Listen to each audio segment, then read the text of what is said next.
ஃப்ரெண்ட்வுட்ஸ் மக்களுக்கு வணக்கம். இன்னைக்கு நம்மளோட நிகழ்ச்சியில எதை பத்தி பேச போறோம், யாரை பத்தி பேச போறோம் அப்படின்னு பாத்தீங்கன்னா, ரீசெண்டா ஒரு விஷயம் ரொம்ப வைரலா போய்கிட்டு இருந்துச்சுன்னு சொல்றதை விட ரொம்ப வேதனை அளிக்கக்கூடிய ஒரு விஷயமா தான் நாம அதை கேள்விப்பட்டிருந்தோம். அதை பத்தி தான் இப்ப நாம ஃபுல்லா பார்க்க போறோம். வாங்க பார்க்கலாம். ஸோ ரஞ்சித் இயக்கக்கூடிய வேட்டுவம் அப்படிங்கிற ஒரு படத்தோட ஷூட்டிங் இப்ப ரொம்பவே விறுவிறுப்பா நடந்துகிட்டு இருந்தது.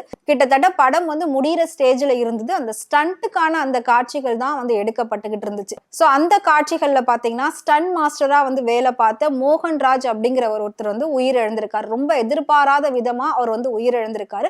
அந்த நியூஸ் தான் பயங்கர வைரலா போய்கிட்டு இருந்துச்சு. அதாவது எவ்வளவு அளவுக்கு பாதுகாப்பு உபகரணங்கள் எல்லாமே செஞ்சோம் இப்படி ஒரு மிஸ்டேக் நடந்திருக்கு அப்படின்னா இதுக்கு பல தரப்புல இருந்து கண்டனங்களை எழுப்பிக்கிட்டு இருக்காங்க. பல பேர் எதிர்ப்பு தெரிவிச்சுக்கிட்டு இருக்காங்க ரஞ்சித் இயக்குனருக்கு.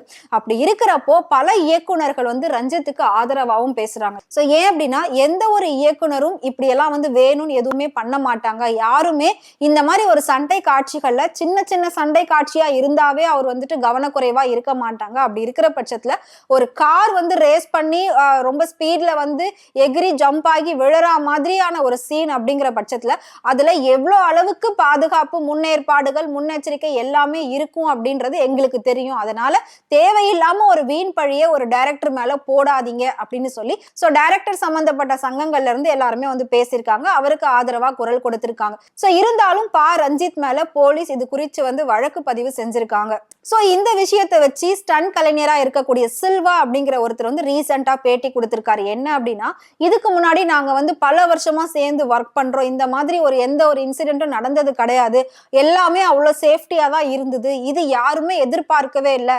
நாங்க கணிச்ச மாதிரி கார் போகல, அதுக்கு ஆப்போசிட்டா போனதுனாலதான் இந்த பிரச்சனையே ஏற்பட்டது அப்படின்னு சொல்லி அவர் கூட இருந்தவர் விளக்கம் கொடுத்திருக்காரு. அது மட்டும் இல்லாம இது எதிர்பாராத விதமா நடந்த ஒரு உயிரிழப்பு தான். இந்த மாதிரி ஷூட்டிங்ல நிறைய இதுக்கு முன்னாடி நடந்திருக்கு. நாம கேள்விப்பட்டிருக்கோம், பார்த்திருக்கோம். எங்க கூட இருந்த நிறைய பேரை நாங்க இழந்திருக்கோம். ஆனா இதுல இவர் ரொம்பவே முக்கியமான ஒரு ஆளு. லாஸ்டா வாழை படத்துல கூட அந்த லாரி கவுந்த சீனுமே இவர் தான் பண்ணி கொடுத்தாரு.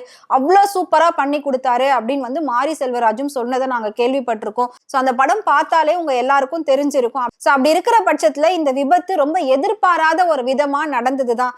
இதை வச்சு யாரையும் பிளேம் பண்ண வேண்டாம். கண்டிப்பா அவர் இருந்தா அவங்களோட குடும்பத்துக்கு என்னென்ன பண்ணுவாரோ அது எல்லாமே இப்போ நடந்துகிட்டு தான் இருக்கு. எல்லாரும் பண்ணிட்டு தான் இருக்காங்க. உண்மையிலே ரஞ்சித் இது குறித்து ரொம்ப மனவேதனையில இருக்காரு, ரொம்ப கஷ்டத்துல இருக்காரு.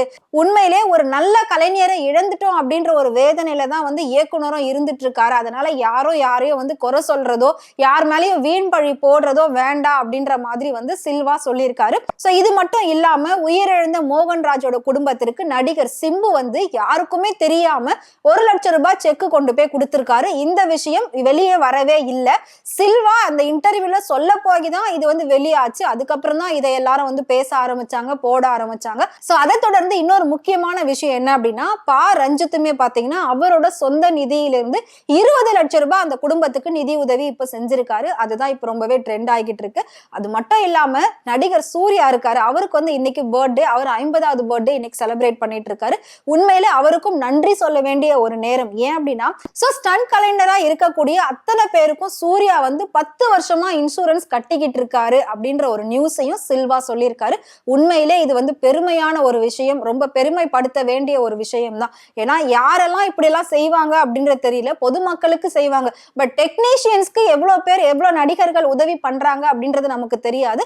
பட் இப்போ நமக்கு இந்த விஷயம் தெரிய வந்திருக்கு. இதை தாண்டி நடிகர் விஷால் என்ன சொல்லியிருக்காரு அப்படின்னா மோகன்ராஜோட பசங்க படிப்புக்கு எவ்வளவு செலவாகுமோ அவங்க கல்யாணம் வரைக்கும் அவங்க எவ்வளவு படிக்கணும்னு ஆசைப்படுறாங்களோ, எங்க படிக்கணும்னு ஆசைப்படுறாங்களோ, என்ன படிக்கணும்னு ஆசைப்படுறாங்களோ அதை நான் படிக்க வைக்கிறேங்க. 2 பசங்க இருக்காங்களா, அந்த 2 பசங்களோட மொத்த படிப்பு செலவையும் நான் ஏத்துக்கிறேன், நான் பாத்துக்கிறேன். நீங்க எப்ப வேணாலும் என்ன கான்டாக்ட் பண்ணுங்க அப்படின்ற மாதிரி அவரும் அந்த ஒரு பொறுப்பை எடுத்திருக்காரு.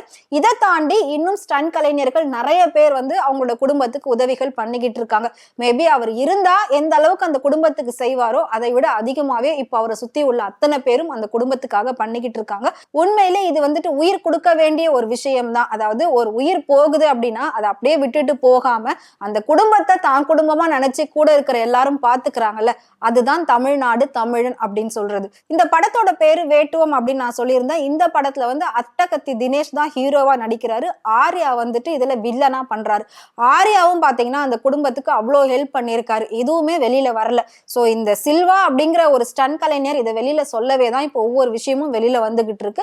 ஆர்யா அவங்க ஃபேமிலிக்கு போயிட்டு டைரக்டா 5 lakhs மதிப்புள்ள ஒரு செக்கையும் கொடுத்திருக்காரு. அது மட்டும் இல்லாம வேற எந்த ஹெல்ப் வேணாலும் நீங்க கேளுங்க, நாங்க பண்றோம், நாங்க பண்றதுக்கு ரெடியா இருக்கோம். அன்னைக்கு ஷூட்டிங் ஸ்பாட்ல நான் இல்ல, இருந்திருந்தா மேபி இன்னும் கொஞ்சம் ஏதாவது நாங்க வந்து பண்ணிருப்போம், ஏதாவது அவரை காப்பாத்த ட்ரை பண்ணிருப்போம், ஆனா முடியல அப்படின்ற மாதிரி ரொம்ப வருத்தம் தெரிவிச்சு போயிட்டு பேசியிருக்காரு. இந்த மாதிரி ஒவ்வொரு நடிகர்களுமே வந்து அந்த ஸ்டன் கலைஞரோட குடும்பத்துக்கு ரொம்ப சப்போர்ட்டிவா இருக்காங்க அப்படின்ற நினைக்கிறப்போ ரொம்பவே பெருமையா இருக்கு.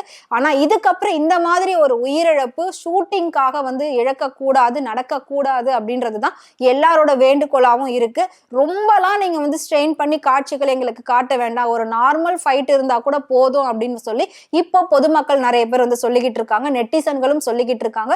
இயக்குனர்கள் எதனால ரொம்பலாம் வந்து டீப்பா நீங்க சண்டை காட்சிகள் எடுக்கணும், ஒரு லாரியை கவுக்கணும், ஒரு வேனை கவுக்கணும், ஒரு ஃபிளைட்டை வெடிக்க வைக்கணும், இந்த மாதிரி எல்லாம் பண்ணி பல உயிர்கள் போறதை விட சிம்பிளா உங்களால என்ன பண்ண முடியுமோ அதில் பெஸ்டா பண்ணி கொடுங்க, அதை நாங்க பார்த்து என்ஜாய் பண்றோம், அதுவே போதும். இவ்வளவும் நீங்க மெனக்கெடுறது பொதுமக்களை என்டர்டெயின் பண்றதுக்காக தான் அப்படின்றது எங்களுக்கு புரியுது. பட் அதனால ஒரு உயிரிழப்பு இதுக்கப்புறம் நேரக்கூடாது அப்படின்னு வந்து சொல்லியிருக்காங்க. ஸோ உண்மையிலே ஒரு நல்ல விஷயம் தான். அவங்களோட குடும்பத்துக்காக ஃப்ரெண்ட்வுட் சார்பாகவும் நாங்க ஆழ்ந்த இரங்கலை தெரிவிச்சுக்கிறோம். இது குறித்து ரஞ்சித்தும் பாத்தீங்கன்னா எவ்வளவு மன வேதனையில அந்த இரங்கல் செய்தி அவர் வெளியிட்டிருக்காரு அப்படின்றது வந்து நம்மளால வந்து யோசிச்சு கூட பார்க்க முடியல. எப்படி இருக்கும் தன்னால ஒருத்தருக்கு இப்படி ஆயிடுச்சு அப்படிங்கிறப்போ சோ அந்த குற்ற உணர்ச்சியோடவே அவர் வந்து வாழ்நாள் ஃபுல்லா வாழணும் அப்படின்றது இன்னும் கஷ்டமான ஒரு விஷயம். சோ அப்படி ஒரு கஷ்டம் வந்து அவருக்கு இன்னைக்கு இருக்கு. அது வந்து கூடிய சீக்கிரம் மாறணும்.